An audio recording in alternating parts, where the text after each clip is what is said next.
Jesús iba por toda Galilea, enseñando en sus sinagogas y proclamando el Evangelio del Reino. San Mateo 4:23. Dispongamos nuestro corazón y nuestra atención para escuchar la enseñanza del Señor en nuestro redil de la semana.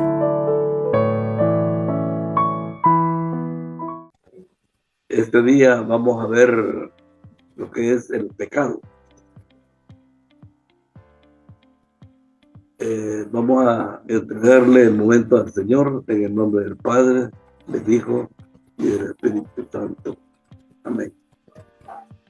Bendito Dios, bendito Padre, te pido, Señor, que estés presente a través de tu Santo Espíritu en cada uno de nuestros corazones, para que lo que compartamos ahora, Señor, sea de provecho y de aplicación en nuestra vida, porque precisamente el pecado es lo que nos aparta de ti. Te pedimos que estés presente desde principio a fin y que apartes toda entretención, toda molestia, toda interferencia que sea en este momento. Todo te lo pedimos en el nombre de Jesucristo, tu Hijo amado, nuestro Señor. Amén. Bueno, vamos a ver el objetivo de esta clase. Es saber que cuando cometemos un pecado, en nuestro corazón estamos ofendiendo a Dios. Asimismo, saber las diferentes clases de pecado.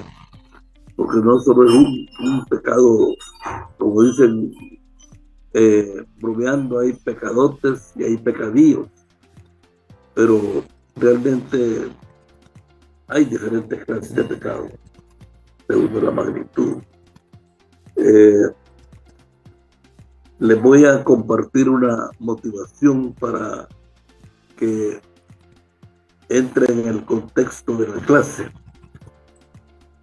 Una vez estaban discutiendo un ateo con un cristiano y le dice el cristiano: hagamos una apuesta, pues. Supongamos que usted tiene la razón de que no hay cielo donde habita Dios, no hay Espíritu Santo, no hay salvación, no hay perdón de los pecados, ni infierno. No existe nada después de la muerte. ¿Qué pierdo yo? Nada. Ahora supongamos que yo tengo la razón.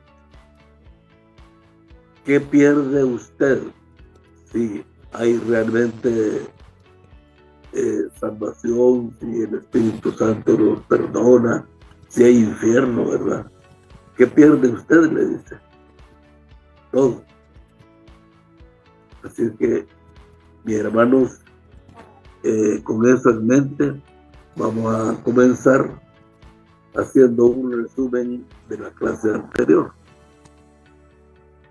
El miércoles pasado vimos venciendo a Satanás, que Dios reprenda. Resumamos todo en los siguientes aspectos. Satanás no es solo una bestia terrible, sino que era un ángel de luz. Por eso también se llama Lucifer. Dios ya lo venció. Nuestro Señor Jesucristo lo venció 3 veces en el desierto y definitivamente en la cruz del Calvario, en su resurrección, porque venció la muerte.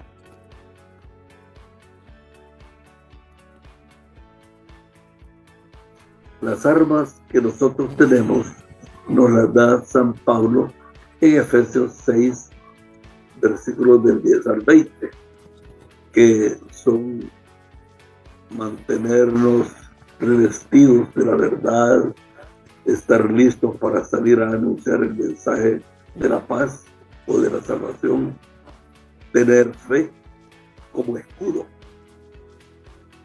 la salvación como casco protector de la mente o de la cabeza, y la palabra de Dios como espada de doble filo, y al final la oración. Vemos que Satanás no es una bestia, como decían en los cuentos, ¿verdad? Que parece una cara horrible y haciendo muecas y todo, ¿no? A veces parece como una persona bella, una mujer bonita, y lo que está tratando es de capturarlo a uno. Debemos de estar siempre unidos de la mano de Dios, no atenernos, pues el enemigo anda como león rugiente, queriendo devorarnos a través de la mentira. Debemos evitar las dudas acerca de la misericordia y el amor de Dios, y saber que Él es el camino, la verdad y la vida. Todo lo contrario, como la idolatría, el odio, el rencor, la corrupción, la falta de perdón, la envidia, el egoísmo, etc. Todo esto nos conduce a la muerte espiritual.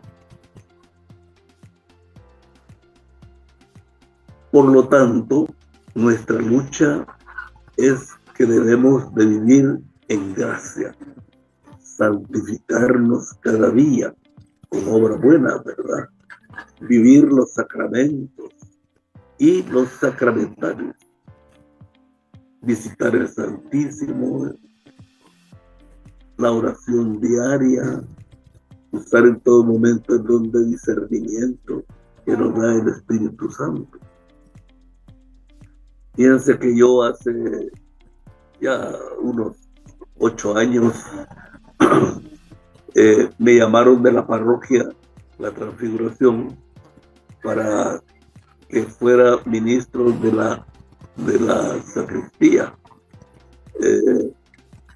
porque iban a establecer una capilla de adoración perpetua.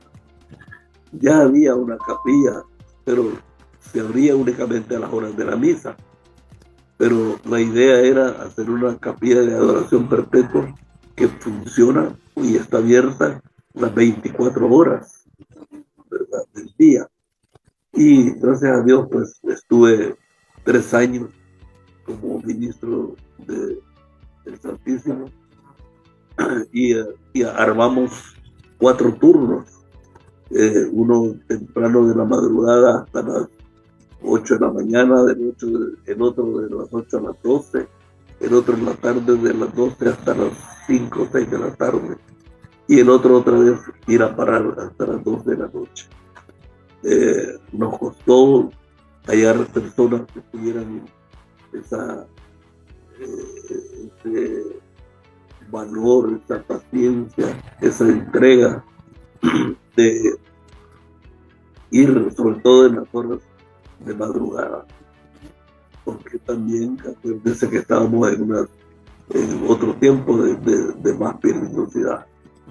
Pero después se siguieron sucediendo cada 2 años un nuevo ministro, y gracias a Dios ahí está funcionando la capilla.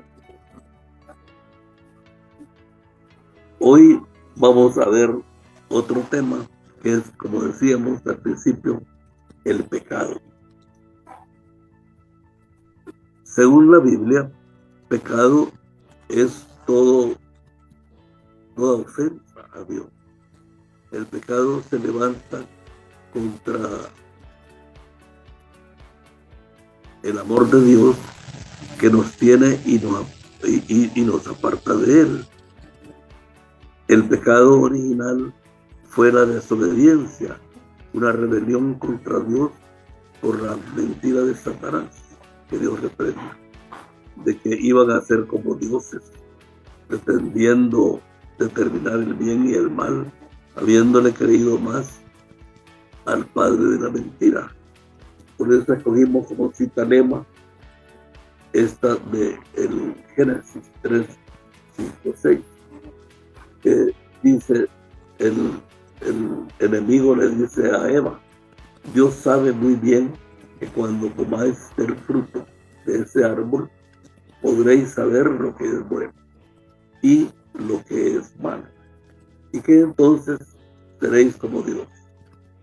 La mujer vio que el fruto del árbol era hermoso y le dieron ganas de comer y de llegar a tener entendimiento. Así que tomó uno de los frutos y se lo comió. Luego le dio a su esposo y él también comió. Palabra de Dios. El Salmo 51:6 dice: contra ti solo pequé, cometí la maldad que aborreces. Palabra de Dios. O sea que el pecado ha sido definido por San Agustín como una palabra, un acto o un deseo contrario a la ley eterna. Dice la teología que el pecado contra la fe es por la ignorancia, culpable en cosas religiosas, con la impiedad, la herejía, las burlas y las dudas admitidas voluntariamente contra la fe. También con la lectura de libros que hablan mal de nuestra religión, con la apostasía, etc.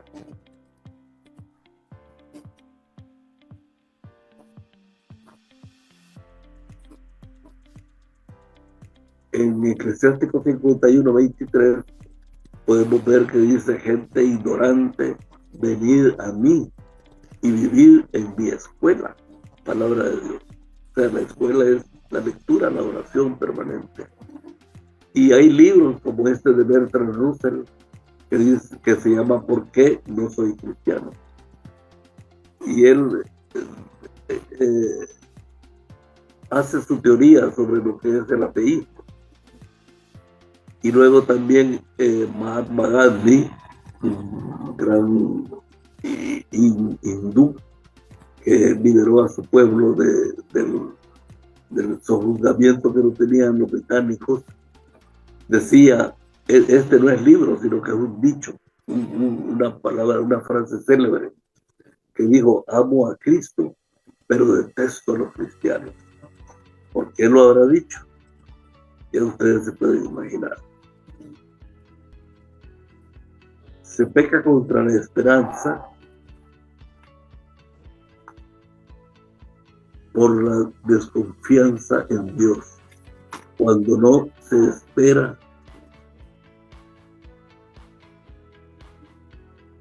con firmeza, como Moisés en el desierto.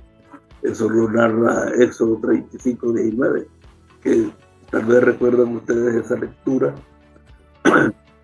Cuando Moisés se fue a hablar con Dios, dejó a Aarón, su hermano, cuidando al pueblo.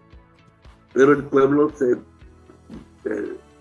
enojó y hicieron una revolución prácticamente, y le pidieron a Aarón que hiciera un becerro de oro para adorarlo y que los regresara mejor a Egipto, porque ahí por lo menos tenían comida. Entonces cuando regresó Moisés y vio que estaban adorando a ese becerro, las tablas de la ley que traía en sus manos las tiró y se enojó con el pueblo y con Dios, porque él ya le había dicho cuando lo eligió que quién era él para gobernar a ese pueblo. Y por desesperación, cuando se pierde toda esperanza en Dios, como Caín, que mató a su hermano Abel, ¿se recuerdan? Por envidia, ¿verdad? Y Judas Iscariote, que vendió a nuestro Señor por 30 monedas de plata. Y no se arrepintió. Simplemente dijo: he cometido un error, y no confió en la misericordia de Dios, que a lo mejor lo hubiera perdonado, pero él se lanzó y dicen que se murió ahorcado. Se peca por presunción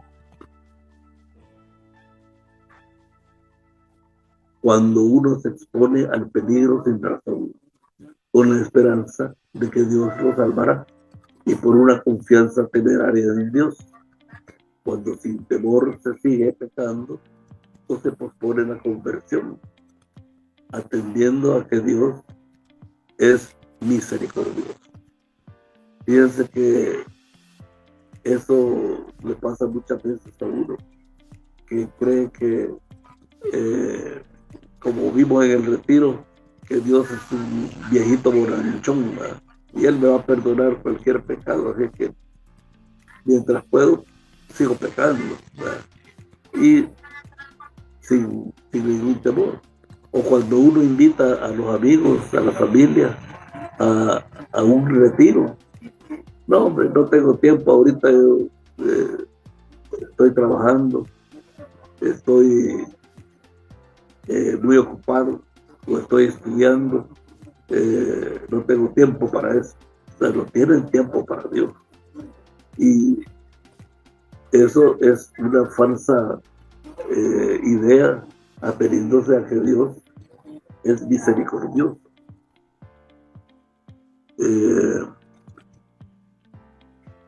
Hay gente que, por ejemplo, dice: yo no me dejo operar porque le tengo miedo a los hospitales.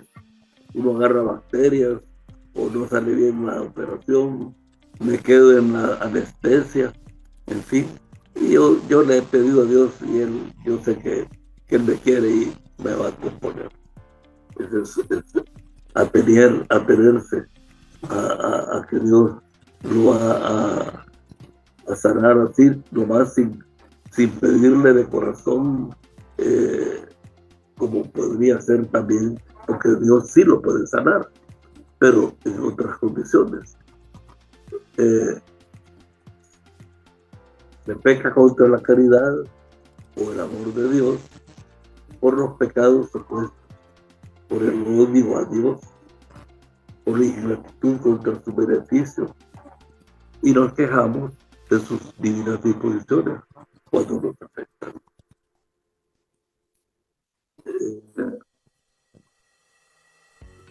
Yo conozco, por ejemplo, una familia tuvo problemas muy lamentables. Era una familia compuesta por esposo, esposa y 2 hijos, un varón y una hembra. Y un día muere de un infarto el esposo y queda la señora viuda.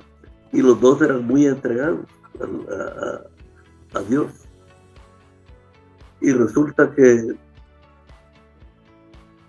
a los meses, no había pasado ni siquiera un año, cuando muere el hijo de cáncer. Y el esposo era un médico urólogo, y el hijo también había seguido los pasos de papá, había ido a estudiar a México y de allá se había venido para incorporarse aquí. Era un excelente médico urólogo. Murió recién casado. Entonces la esposa decía que ella ya no creía en Dios, que si Dios existiera no hubiera permitido que se murieran su esposo y su hijo, y solo quedaron ella y la hija.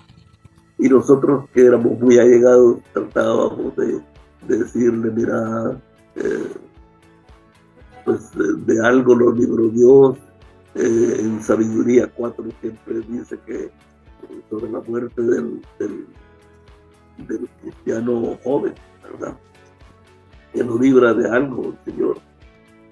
Así, pero ella así vivió varios años, hasta hace poco, que ya vuelve otra vez a ir a misa, a acercarse a las cosas de Dios. Los gentiles no tenían conocimiento alguno de la redención que Dios preparaba para el mundo. Aún después de que Cristo vino, no creyeron que los beneficios del Evangelio eran también para ellos, si los enviados de Cristo no se los hubieran anunciado.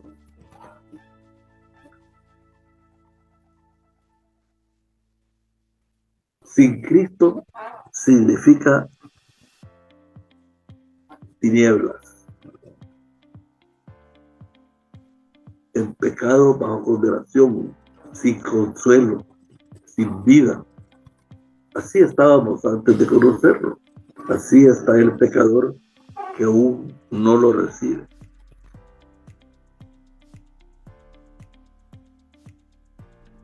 Así está aún el incrédulo,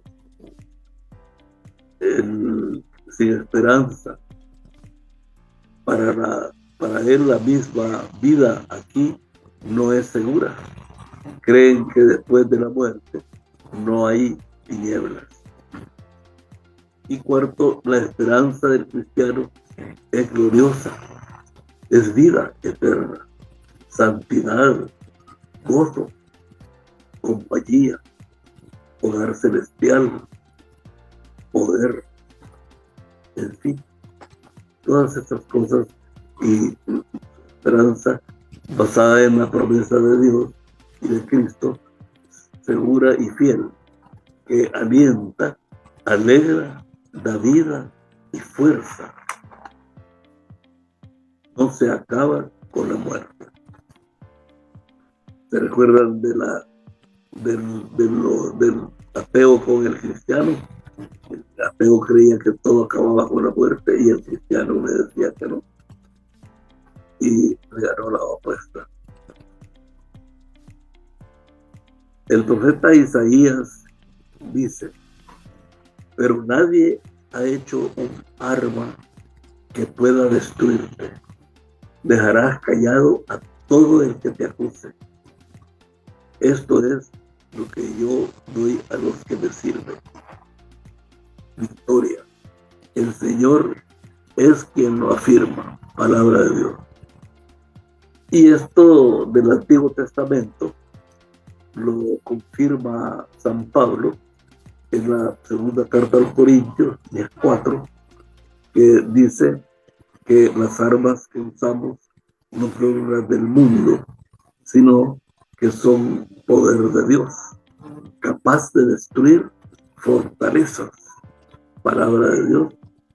Te alabamos, Señor. Según el Catecismo de la Iglesia Católica, el numeral 1854, conviene valorar los pecados según su gravedad. La distinción entre pecado mortal y venial lo percibe la Escritura en 1 de Juan 5, 16, 17. Dice: si alguno ve que su hermano está cometiendo un pecado que no lleva a la muerte, debe orar, y Dios dará vida al hermano. Esto si se trata de un pecado que no lleva a la muerte. Hay pecado que lleva a la muerte y por ese pecado no digo que se deba orar. Toda maldad es pecado, pero hay pecado que no lleva a la muerte. Palabra de Dios. Te alabamos, Señor. O sea, fíjense que no dice en la Biblia estos pecados veniales, ¿verdad? Pero la misma palabra venial significa que es como decimos nosotros en salvadoreño, un pecadillo, ¿verdad? Realmente estos últimos pecados se han impuesto en la tradición de la Iglesia como pecados veniales.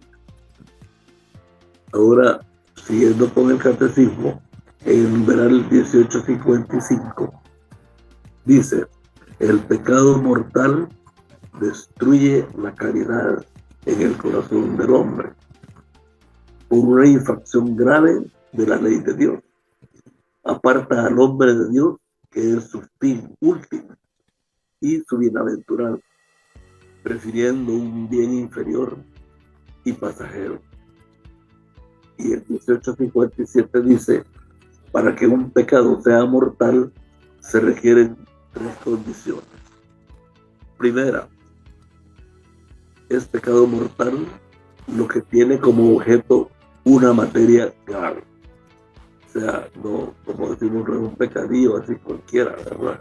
Tiene que ser algo grave, que además es cometido con pleno conocimiento, o sea, pleno conocimiento de que está prohibido por la Biblia y que es grave. Pero que yo digo, bueno, si Dios es misericordioso, me va a perdonar. Es atenerse a la misericordia de Dios. Y el tercero es que sea hecho con deliberado consentimiento. O sea, uno a veces puede cometer ese, como el pecado de la avaricia, ¿verdad? Que es querer todo para mí, ¿verdad? O el pecado del egoísmo.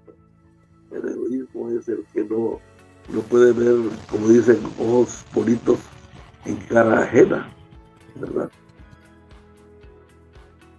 El numeral 1858 dice que la materia grave es precisada por los 10 mandamientos, según la respuesta de Jesús al joven rico. ¿Se recuerdan de este pasaje? Dice San Marcos 10:19 que no mates, no cometas adulterio, no robes, no levantes testimonio falso, no seas injusto, honra a tu pareja y a tu madre. Palabra de Dios, te alabamos, Señor. La gravedad de los pecados es mayor o menor, como por ejemplo un asesinato es más grave que un robo. Las cualidades de las personas lesionadas cuentan mucho también. Hay homicidios y magnicidios. Hay crímenes humanos y crímenes de lesa humanidad, como el que estamos viendo ahorita en la guerra esta de Ucrania, ¿verdad? Que muere tanta gente a diario por un bombardeo y fin. Y nadie los puede parar porque la amenaza, el jefe del Estado ruso amenaza a todo mundo que se le quiera oponer con misiles nucleares, ¿verdad? Que sería una catástrofe mundial, acabarse el mundo. Así que hay crímenes también que violan el amor a los padres, los irrespetan. Es más grave que un pecado contra un extraño. El número 1859 dice que el pecado mortal requiere plena conciencia y entero consentimiento. Presupone el conocimiento del carácter pecaminoso del acto, de su oposición a la ley de Dios. Implica también un consentimiento suficientemente deliberado para hacer una elección personal. Por cierto que dice San Agustín que el hombre, mientras permanece carnal, no puede evitar todo pecado, al menos los pecados leves. Pero estos pecados que llamamos leves, no los consideramos a veces poca cosa. Muchos objetos pequeños hacen una gran masa, o muchas gotas de agua, de lluvia, por ejemplo, hacen un río. los ríos, por pequeños que sean, como todos van a parar al mar, entonces crean una cantidad de agua enorme en el océano. Lo que también en granos, sí, no es lo mismo un granito de arena que hacer ver una playa, ¿verdad? Entonces, ¿cuál es entonces nuestra esperanza? Ante todo, la confesión.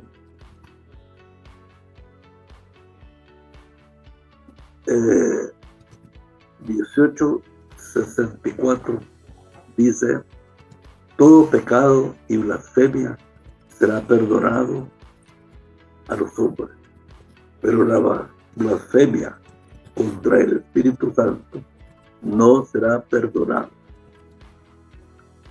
Eso está en San Marcos 3:29. Prácticamente es lo mismo. Dice: pero el que ofende con sus palabras al Espíritu Santo no tendrá perdón, sino que será culpable para siempre. Qué tremendo, ¿verdad? Es eso de blasfemar contra el Espíritu Santo. No hay límites a la misericordia de Dios, pero quien se niega deliberadamente a acoger la misericordia de Dios mediante el arrepentimiento y pedirle perdón, rechaza precisamente el perdón de sus pecados. Y no solo eso, sino que la salvación que ofrece el Espíritu Santo, como los casos de San Pedro, que habiéndolo negado 3 veces, se arrepintió, llorando amargamente, y fue confirmado con el primado papal. Mientras que Judas Iscariote lo entregó al Señor y le remordió, pero no acudió a la misericordia de Jesús. ¿Qué le pasó? Se ahorcó, ¿verdad? Así que nosotros debemos de confiar en la misericordia de Dios y confesarlo, seguir lo que es la pauta que nos da la Iglesia Católica, confesarlos con el sacerdote, que es el representante de Cristo en la tierra. Los evangélicos dicen: yo para qué me voy a confesar con otro hombre igual de pecador a mí, si yo le pido perdón a Dios directamente. Pero lo que él no sabe es que el sacerdote es un hombre que se ha preparado tanto espiritualmente como mentalmente. O sea, ha estudiado psicología, ha estudiado teología, ha estudiado la palabra de Dios, para poder representar a Cristo y perdonar. Pero no es él el que perdona. Él perdona en el nombre de Dios, del Padre, del Hijo y del Espíritu Santo. No es el perdón de él. Él puede ser un pecador igual también. De hecho, cuántos problemas hemos visto en la Iglesia Católica y en la Evangélica también, de pastores que abusan de sus ovejas, de sacerdotes pedófilos. En fin, nadie está exento. El mismo Papa, cuando él ora, dice que él se siente indigno de pedirle perdón a Dios. Pero precisamente entre más nos humillemos a Dios, más fácil será el ser perdonado. Pecados opuestos a la adoración interior. Vamos a ver cuáles son estos pecados y vamos a ver que son la idolatría, que es darle la gloria y adoración a otra cosa o persona que no sea Dios. La superstición, que es atribuir a las cosas creadas un poder o virtud oculta que ni la naturaleza ni la iglesia, mucho menos Dios, le ha confiado. El sacrilegio, que es toda profanación de las personas, de cosas o de lugares consagrados a Dios. La simonía o deshonra, como el descuido de las oraciones de obligación.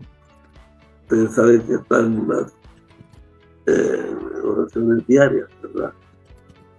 Que todos estamos obligados a hacerlas, porque es absolutamente necesario para salvarnos y estar santificándonos cada día, y porque Dios le debemos adoración y acción de gracias. Es diario. Hay pecados también contra la adoración exterior, pero me quiero primero concentrar en estos pecados que están acá. La idolatría incluso puede ser aparentemente buena, porque uno trabaja y le dedica al trabajo no solo 8 horas, sino que a veces 12 horas o más. Se lleva trabajo a la casa, no quiere que lo molesten los hijos. Los hijos, cuando ven llegar al padre, ven llegar a un monstruo, porque saben que no van a jugar con ellos cuando están pequeños, ¿verdad? Y uno lo hace, según uno, porque necesita el dinero para pagarles el colegio, pagarles las cosas buenas. O la idolatría puede darse también a una persona. Cuando alguien anda de novio y no tiene tiempo de ir ni a misa ni a nada, porque anda siempre visitando a la novia o llevándola a restaurantes, llevándola al cine, o sea, menos a misa, ¿verdad? Esa es una idolatría también. La superstición es esa de quererle creer en el horóscopo, por ejemplo, ¿verdad? Es la superstición de creer en la lectura de la mano para ver si me voy a morir luego o no. La cartomancia, que es los naipes. Aquí en el naipe tal dice que vas a tener una vida próspera el otro año y que te viene una gran fortuna, y uno feliz, ¿verdad?, de que le están adivinando, pero esa es superstición.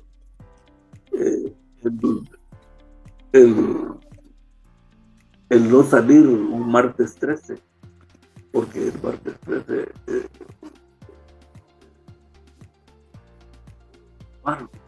contrario a la bondad de Dios. Por cierto, fíjense que yo no lo sabía, pero en Estados Unidos, y a saber en qué otros países, en los edificios no hay piso 13, precisamente porque creen en esa superstición desde que se construyeron. O sea, posiblemente hoy ya haya cambiado un poco la mentalidad, pero se sigue con ese patrón, que en el ascensor uno va del 12 al 14, y ya la gente está sabida de que no hay piso 13. Luego está el sacrilegio. El sacrilegio, por ejemplo, cuando asesinaron a Monseñor Romero, ese fue un sacrilegio, porque no solo lo asesinaron a un sacerdote, sino que lo asesinaron precisamente dando misa. Otra profanación que no parece que sea, pero sí lo es, que cuando alguien quiere hacer una maldad, va a comulgar, pero no se toma la hostia, no la consume frente al sacerdote o frente al ministro, y la lleva para ir a hacer cosas que según gente que es crédula de esas cosas, que le va a hacer un trabajito a cierta persona para que lo quiera, o para que le vaya bien en la buena suerte. También está la simonía, que es una deshonra o descuido de las obligaciones a las que estamos obligados, porque para salvarnos no solo es el ir a la iglesia, el asistir a misa, porque muchas veces se asiste a misa, pero no se está en misa, ¿verdad? Se llega a estar chateando con el teléfono, aunque los ministros piden que se apaguen los teléfonos en misa, pero no, uno aprovecha ahí para estar chateando. O algunos van solo porque a la novia le gusta ir a misa, pero él no va a misa. O qué terrible es, por ejemplo, cuando una pareja se casa y uno es evangélico y el otro es católico. Yo tengo amigos así en esa condición, y realmente por la misericordia de Dios es que algunos viven más o menos bien, ¿verdad? Pero yo he conocido también muchos casos de divorcio, y yo creo realmente que se debe en buena parte a esa falta de comunicación, falta de pertenencia a su religión, ¿verdad? Es una simonía.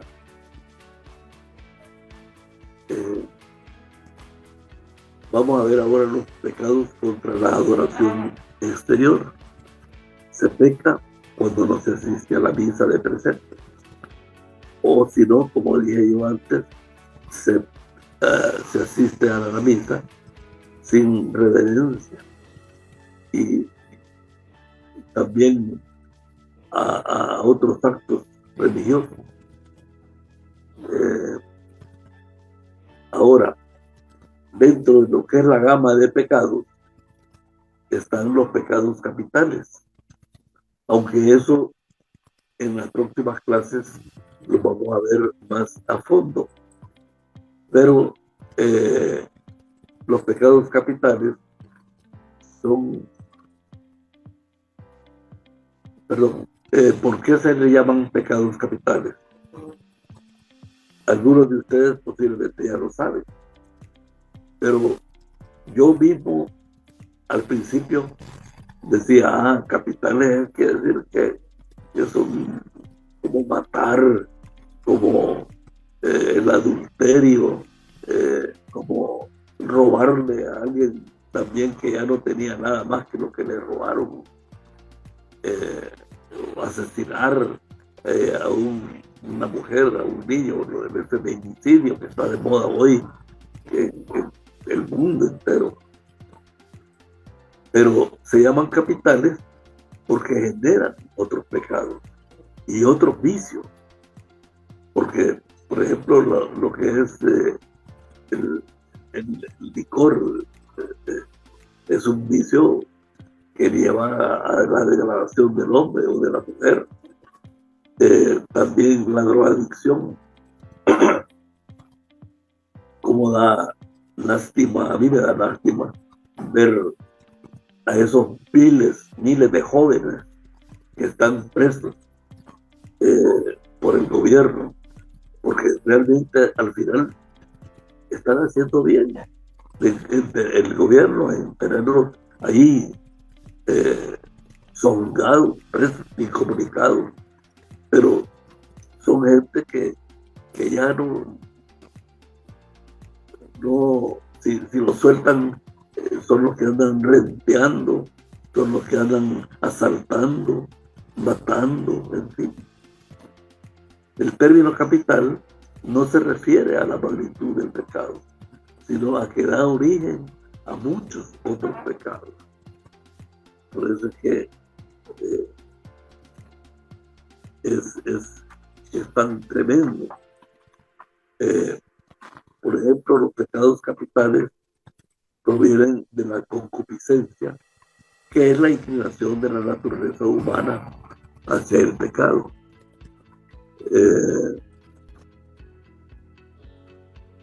Por ejemplo, son pecados capitales los siguientes: la soberbia, eso de ser soberbio. A mí no me dice nada a nadie porque yo he estudiado tal cosa. Y sobre todo cuando uno es profesional. No, yo soy médico y ningún otro médico sabe más que yo. O el abogado, que también dice, no, mira, no busques a fulano de tal porque ese solo defiende causas pequeñas, pero busca a tal abogado que se siente de renombre. Y porque se ganan esa fama a base de la soberbia, la avaricia misma, ¿verdad? La avaricia es el tener y tener y tener, y aunque no lo ocupe, o no use, o no disfrute todo lo que tiene, pero lo sigue acumulando. Y lo sigue acumulando porque le gusta tener de todo. La lujuria es relativa al sexo, ¿verdad? Más que todo. La ira es uno de los pecados más populares, digamos así, ¿verdad? En el sentido de que hasta dicen de mecha corta, porque se enoja por cualquier cosa o no pueden reclamar algo, y tal vez con razón, con justa razón, pero es la forma en que lo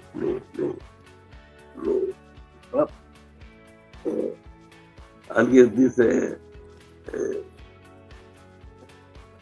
a mí no me gusta que me hablen cuando yo estoy trabajando.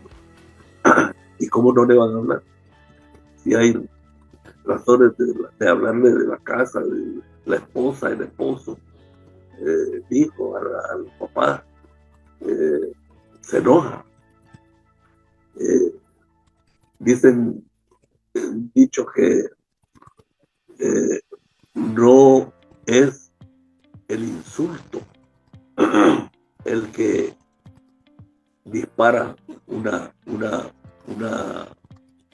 problema, sino que es la respuesta a ese insulto el que provoca la ira de los dos, del insultado y del que insulta. Otro fenómeno, otro pecado capital es la gula. ¿Por qué? Porque la gula, yo al principio decía, oye, ¿por qué si una gente tiene hambre, por qué no va a seguir comiendo?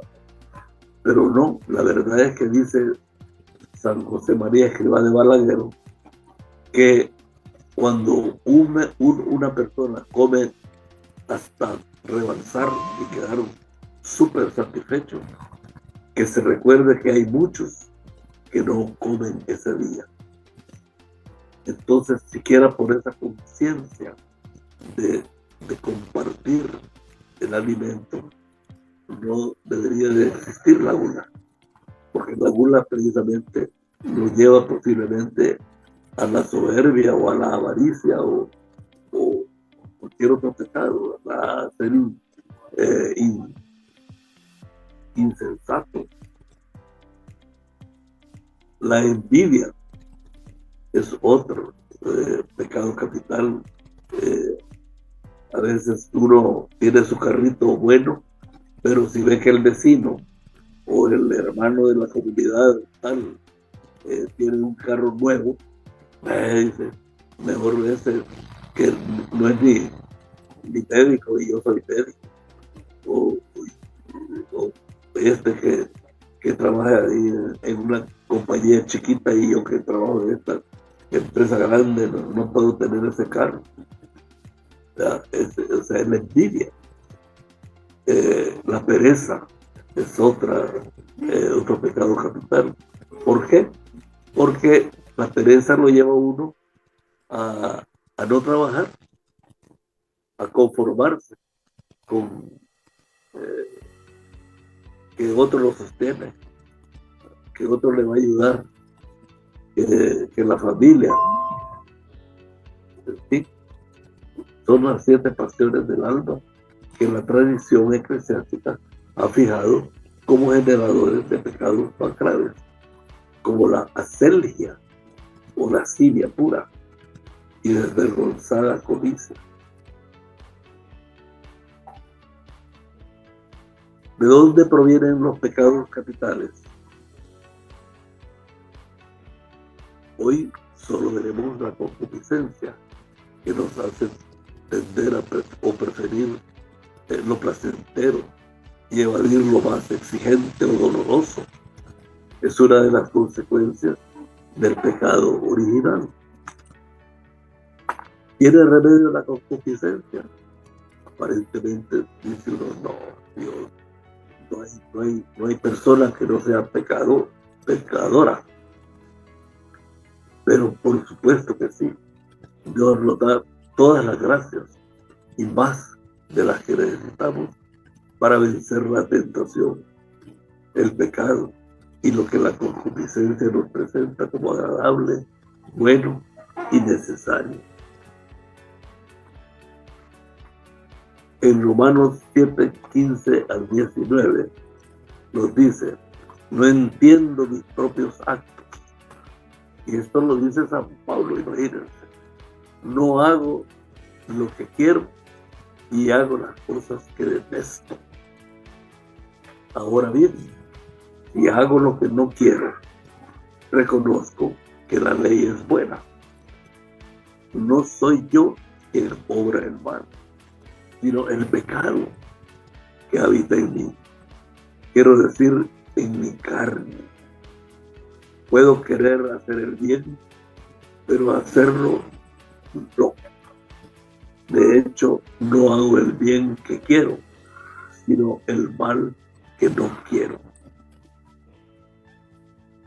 Palabra de Dios, te alabamos, Señor. En 2 Corintios 10:4 dice que las armas que usamos no son las del mundo, sino que son poder de Dios, capaz de destruir fortalezas. Y así destruimos las acusaciones.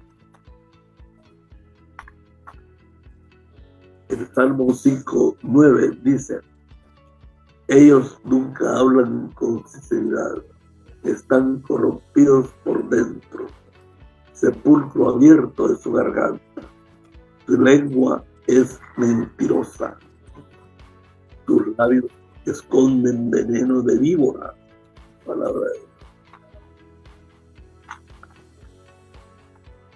Quiero compartirles un testimonio que vi de antes de conocer al Señor. Era muy supersticioso y siempre creía en que no debía pasar debajo de una escalera, creía en que no pasara un gato negro enfrente de mí si iba en el carro o a pie, en no viajar un martes 13. Yo trabajaba en una empresa que me tocaba viajar una semana sí, una semana no, y en avión.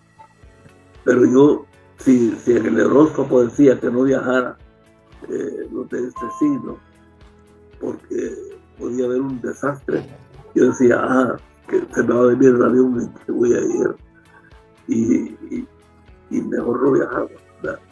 Por eso en mis oraciones diarias, lo primero que hago al persignarme es implorarle perdón a Dios, y le pido que en el momento en que me venga un mal pensamiento o una mala palabra o una mala acción, me domine y me haga reflexionar y meditar en su palabra.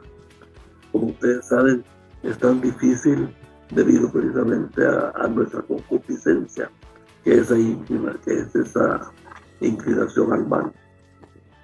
Y por eso es que en mi oración diaria, o en misa, o cuando visito al Santísimo, comienzo mis oraciones implorando perdón, declarándome pecador, porque a veces en ciertas situaciones, cuando menos pienso, me enojo y doy una mala respuesta en mi casa, porque yo estoy retirado, ya no tengo trabajo, ya no comparto con compañeros de trabajo.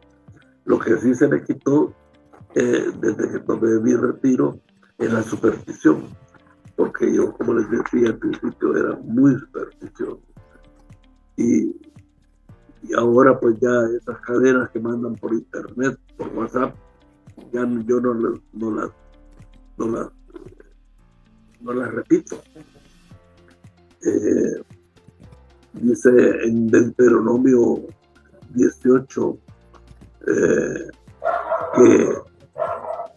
que no se halle nadie que se dedique a supersticiones o consulte los espíritus, que no se halle ningún adivino a quien pregunte a los muertos, porque Yahvé aborrece a los que se dedican a todo esto y los expulsa delante de ti a causa de estas abominaciones. Palabra de Dios. Mis hermanos, este es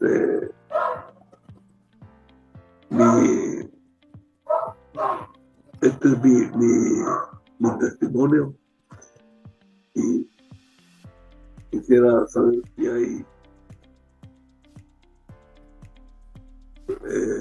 algunas preguntas o algo que haya quedado.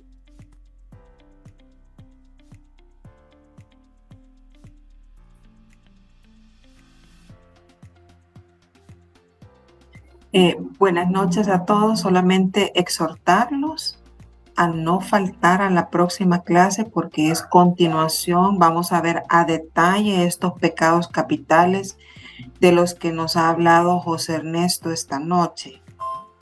Así que espero pues que haya quedado claro, ¿verdad? Que pecado capital no es porque se significa la magnitud, ¿verdad?, del pecado, sino porque esos pecados son raíces de otros pecados. Y él pues ya nos llevó a la base de este tipo de pecados para que lo veamos, como les digo, en la siguiente clase más a detalle. Así que exhortarlo pues para que no se lo pierdan. Y siempre recordarles, mis hermanos, que en el chat del Facebook Live siempre pongan su nombre, de qué grupo asisten o de dónde nos visitan, para poder pues anotarlos y tenerlos siempre presentes. Asimismo, en el chat pues siempre estar pendientes de la invitación para que se conecten al retiro. Si gusta, entonces, José Ernesto, hacemos la oración final, ¿verdad? Para que ya vayamos cerrando. Gracias. Padre Santo, en el nombre del Padre, del Hijo y del Espíritu Santo. Amén. Padre Santo, te queremos dar gracias por estos momentos que nos has tenido en tu presencia. Te pido por todos los hermanos que han estado conectados por este medio. Bendice sus familias, bendice sus casas, sus trabajos, sus estudios. Si hay alguien enfermo, Señor, te pido que lo restablezcas la salud, que todos sepamos que cuando hacemos algo contra tu voluntad, estamos pecando, y que hay pecados de tanta variedad que debemos de estar atentos a no cometer, aunque sean los pecados veniales, porque no es posible continuar pecando confiando en tu misericordia, aunque sabemos que al final quizás, no sé, podrás perdonarnos, pero Señor, lo importante es que estemos nosotros siempre atentos a ir santificándonos cada día, a no cometer ningún mal contra otro, porque como dijiste tú, como dijo tu Hijo Jesucristo, la ley se resume en dos cosas: en amar a Dios sobre todas las cosas y al prójimo como a ti mismo. Que Dios me los bendiga y hasta el próximo miércoles. Gracias. En el Padre, del Hijo, Espíritu Santo. Amén.